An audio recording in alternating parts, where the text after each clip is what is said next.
On today's episode, we got Gus from Emerald Coast Harley-Davidson coming out with us. Been looking forward to taking him out fishing. It's gonna be a good day.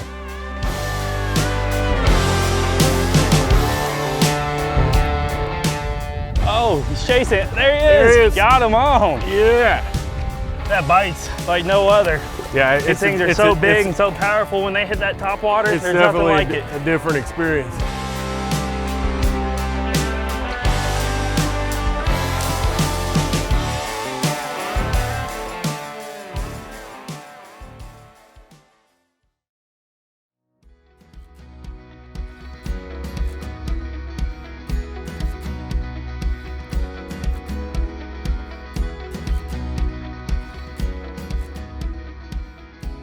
Gus is a great guy. We met through the chamber and he's really involved with the community. One thing I really look forward to with our businesses is getting more and more involved with the community. And to me, he's a great role model. Everyone in the community knows him through the Harley-Davidson and he tries to be really involved. He does a lot of events with Harley as well as the chamber. That's one person I really look up to when it comes to being involved in the community in our area. All right, Gus, a beautiful morning. Nice, cool sea breeze this morning out of that north wind. Yeah, it's awesome. It's gonna be a beautiful morning out there, especially in close.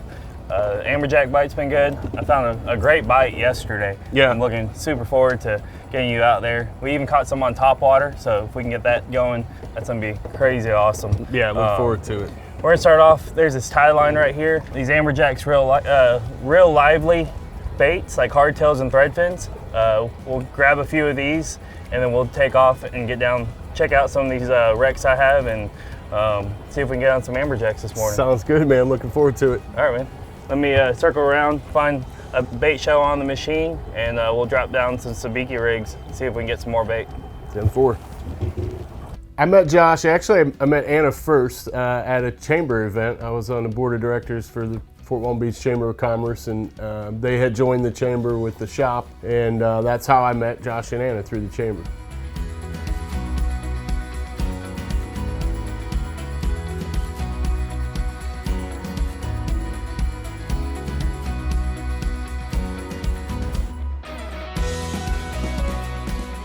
All right, guys, so it looks like the fish are here for their part of the job. Yeah. We got good baits. We're gonna be using circle hooks today. Just remember, don't set the hook like you're bass fishing. It's a bigger bait. These Amberjacks hit real hard. So when you're waiting for the bite, you wanna keep your rod tip up. That way, whenever you do get a bite, you can kind of feed it down to them. That way it's not all full tension the whole time. So a lot of times if you're tight, when they grab it, they're hitting it so fast that they'll just rip the bait off and you'll miss the fish. So all right. Just keep that rod tip up and be able to feed down to them. So we'll get some baits out. Let's see what happens. Let's do it. When it comes to Amberjack fishing, it's like a light switch. The bite's either on or if it's off. I know how I left them biting the day before and I just had my fingers crossed when we pulled up, it was gonna be just like we left it. These hardtails can outrun these fish is the problem. So you just wanna wait for it, see how he keeps on taking it. Just wait for it to really pull down hard. Not yet, not yet, not yet. Hold on, hold on, hold on. Oh, he took it that time. Oh, there he is. Not yet, not yet. He's trying. See how that line's still coming? Wait for it. Oh, there he is. Got me on. You got one?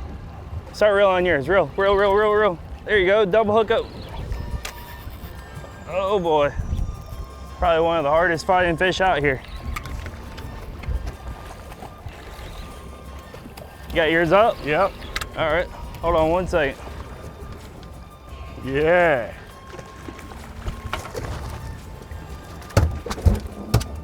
These are good warm-up fish for us. Warm up. Oh yeah. Man, what a way to start the day, Gus. That was quick, man. We missed that first bite. We both got baits out there. We got a double hookup. These fish are a little bit smaller on this spot, so I just wanted to get us a little warm-up spot. Get it rolling, yeah. So I like it. a lot of times when you break one of these fish off, sometimes you can ruin the whole bite. So I knew these fish were a little bit smaller here just to get us acclimated for the day and get us all warmed up. Yeah, we'll release these and see if we can get a couple more. All right, man. Going out fishing today, my game plan was to take Gus out Amberjack fishing. I had a charter yesterday and we found probably one of the best Amberjack bites I've seen in a long time. and it was on topwater. So the thrill of topwater amberjack fishing, if you've never experienced it, is one of the most exhilarating bites there is. So I knew going into fishing today with Gus, that was my game plan. Oh, he's chasing it. There he is. There he is. Got him on. Yeah. That dolphin's, I think, left. Oh, God. Oh. You got one.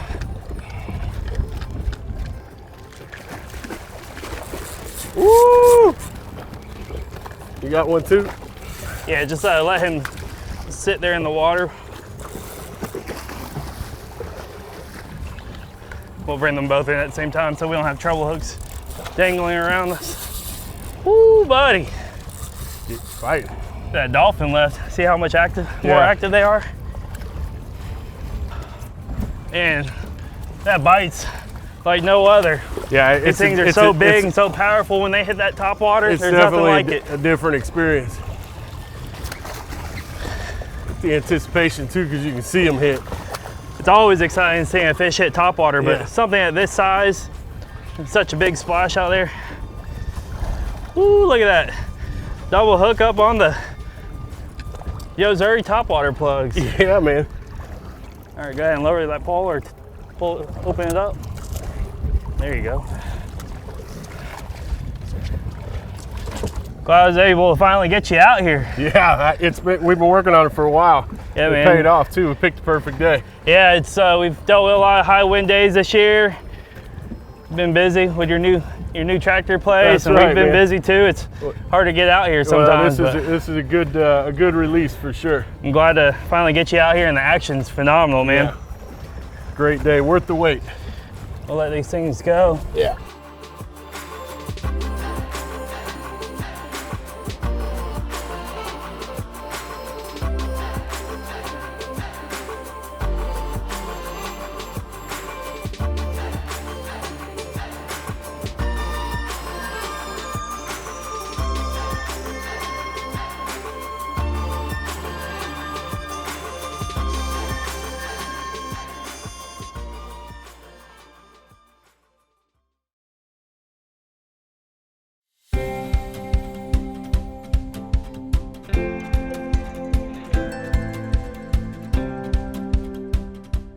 I had never fished for amberjack with topwater plugs like that. That was just a whole different experience, and to be able to see the fish hit the plug, that was really fun. And you know, I was asking Josh, is this something that happens often? And you know, just like every kind of fishing, it's hit and miss. So I was, you know, that was awesome that they were biting that way that day. Here we go. Oh, right there. Woo! He ain't tired yet. And look at that big old plug sitting in his mouth.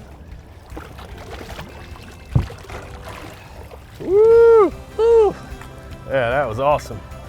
Yeah, they take it and go, man.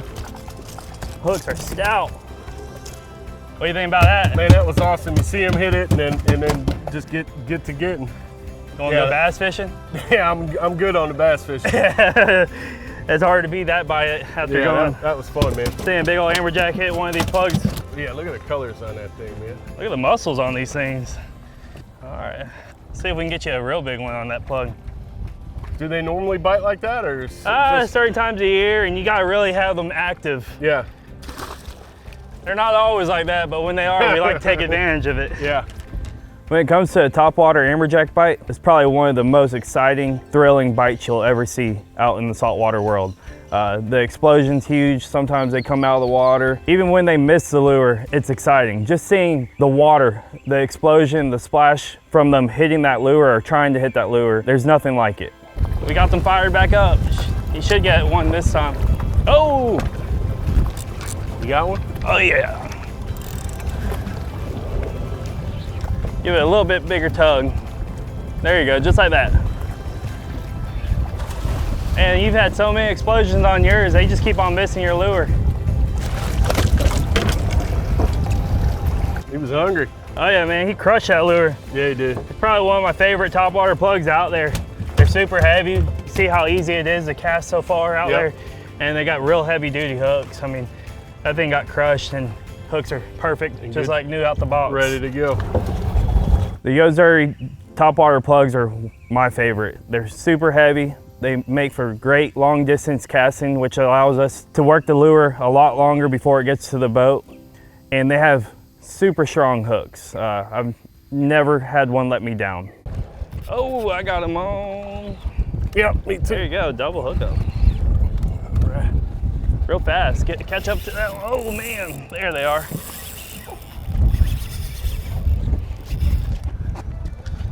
Come over the top of me, Gus. Our fish are dancing. I grew up in Michigan, which is a outdoor state, and my dad was always fishing for walleye, fishing for bluegill in the lakes and things like that. So that's how I started fishing as a kid with my Zebco 202 rod and reel. And then when I moved to Florida back in the mid 90s, I got introduced to saltwater fishing and just been hooked. I enjoy fishing. I enjoy going with a group and watching them fish as well. But there's nothing like catching saltwater fish. And what more has been? It's non-stop since we got out here. I'm ready for a nap. I don't blame you on that one. It's gonna be lunch and then siesta time. That's right. Oh, buddy, something just ate mine. Mine got ate by a shark. Yeah. Woo! He's right in front of you, Josh. Man, look at that. Woo! That's a big one. That might be the biggest one of the day. Hold that one right there. Oh. What? Way to end the day. We got a rod holder here. You can just hold it for just a second. Yeah. Non-stop action since we got out here. Yeah, full speed, man. That's an awesome day. We got dinner. We're gonna let this one go. It might be the biggest one of the day, but yep, we're gonna let him go for another day. All right, man. All right, Gus, I'm worn out. Yeah, me too, man. That was awesome. It didn't matter what we thrown out there, whether it was live bait or plugs or they were just hungry. Instantly too. As soon as the bait went in the water, something was hitting it. Oh yeah, I'm hungry. That was a great day, man. I head back in, go grab some lunch and have a siesta time. I might even sneak in a cold beer. Yeah, there you go. Thanks, Let's man. get I out had of a here. great time.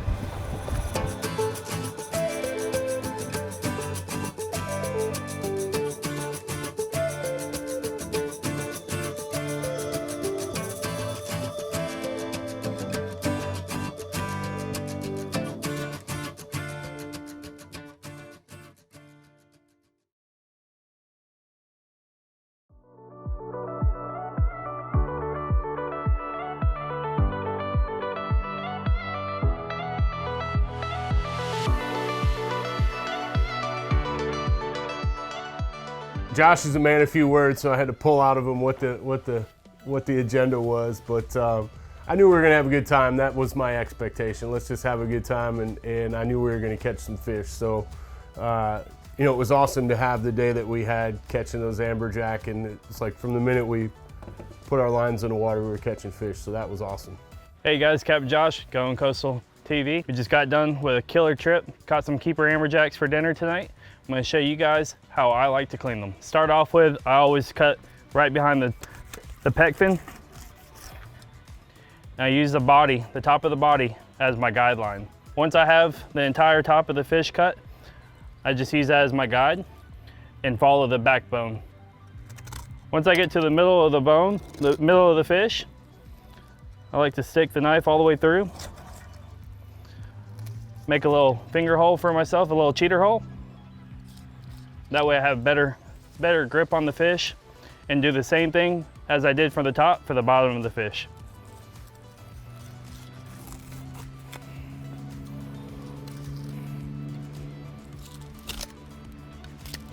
When I harvest fish, I like to get the most meat off the fish as I can. So here's one tip I see a lot of people waste fish on whenever they're cleaning amberjack. Most people will just cut right behind the rib cage and throw the rib cage out. If you cut down the middle line where the bones are and flip the fillet over, you can actually just take your knife down. You can cut until you feel the bones and turn it sideways, just like you're skinning a fish.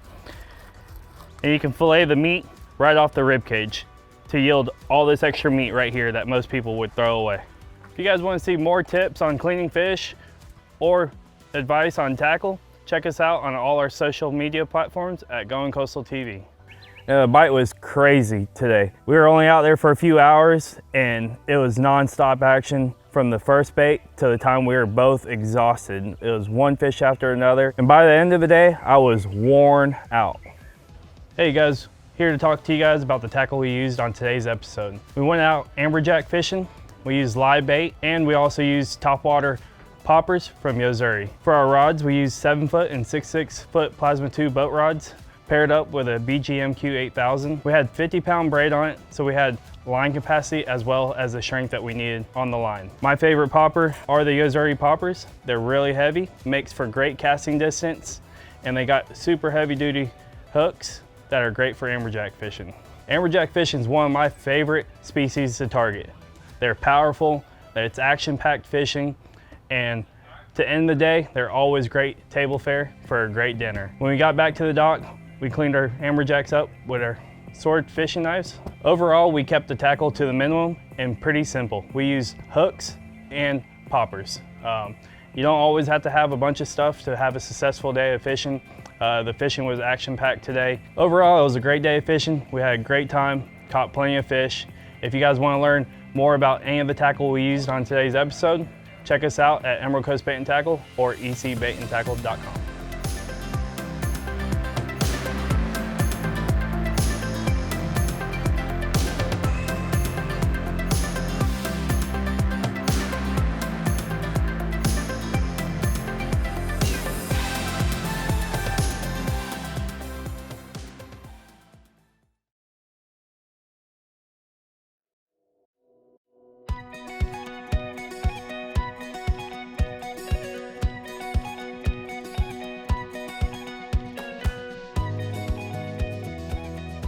The thing I was really looking forward to this episode and a little bit nervous about was really the riding part. I grew up on the back of a motorcycle with my dad. We went everywhere on his bike. That was like his pride and joy, was riding his bike. So being able to get back out on one and actually driving it myself, I was looking forward to it. Right, Josh, welcome to the class put on by Emerald Coast Harley-Davidson. These are the two types of bikes we'll be using today. We've got the Street 500, you've got the X350. We'll get you fitted up to a bike to make sure it fits you as best as we can. All right. Okay? There are 14 exercises involved before you go for the state evaluation for your license. The first one we start off with, exercise 1, is motorcycle familiarization. It's basically walking you around the bike, getting you accustomed to where the controls are, how to operate them, and getting a feel for them. Each exercise is a building block onto the next one. Okay. You have to be successful in each exercise to be able to continue on. And once you successfully completed the 14, as it says tomorrow, we do the eval. Successful on the eval, we give you a card to take down to the DMV or the tax collector in Okaloosa County. You do an eye test, pay them their money, they always want their money, and they'll put it on your license and you'll be ready to go buy a motorcycle, ride on the big wild road. Okay, Josh, the first thing we're going to have you do is start the bike. The first thing too, we turn on the ignition, turn the key one click to the right. Now, make sure the engine cutoff switch, see the little red button by your right thumb? Pull the clutch in, left hand. Now press that bottom button with your right, the bottom one with your right thumb. All the way down? Yes, sir. Okay. There we go. Now, slowly release your clutch. All the way, there we go. Right, give the bike a little bit of a rev, just gentle. Let it warm up a little bit. Good job, good job. Now head and eyes up, looking ahead. Head and eyes up, looking ahead. The controls aren't going anywhere. Right, now from here, Josh, what I want you to do is squeeze the clutch in, all the way in. You're going to downshift to first gear. Now put your foot back on the ground. Now you're going to pull yourself back to your heels. Just a little bit, back to your heel. Now, gently release the clutch. When you start engaging the friction zone, the bike's going to start moving forward. Do that till you're flat-footed. And then... You don't need any throttle, just gently release the clutch. Gently. Once it starts moving, hold it there. Good, now pull the clutch back in, bring yourself back to your heels. Good, and do the same again. Gently release the clutch. And back in, good job, good job. That's good control of the friction zone, okay? The speed you pull the clutch in is irrelevant, it's the release that counts. Nice controlled release. Good job. Now, I want you to find neutral again. Put your foot, okay, keep your clutch squeezed in. You're half a click up the way, half a click up the way. Yep. Look for that little green light on the dash. You see it? Yep. Good job. Right. Now, that's the first part. The second part is power walking. You're going to power walk from this cone here all the way across the range to the other line. Once we got on the range, did the classroom stuff, there's a lot that goes into riding a bike. It's a lot more than I ever thought about, but the team at Emerald Coast Harley Davidson does a great job. Gus, his instructors, from the gear to the instructors to everyone at Harley Davidson, the whole experience was phenomenal. The overall experience was awesome to be able to, you know, what Josh and his family, their lifestyle, and what me and my family do here at the dealership, to be able to share those with each other. You know, have a day out fishing and then a day, you know, some time out on the range learning how to ride. What an awesome experience, and be able to catch fish for literally first cast until we were done. It seemed like every single cast we were catching amberjack, and that whole experience was awesome. So yeah, awesome day all the way around.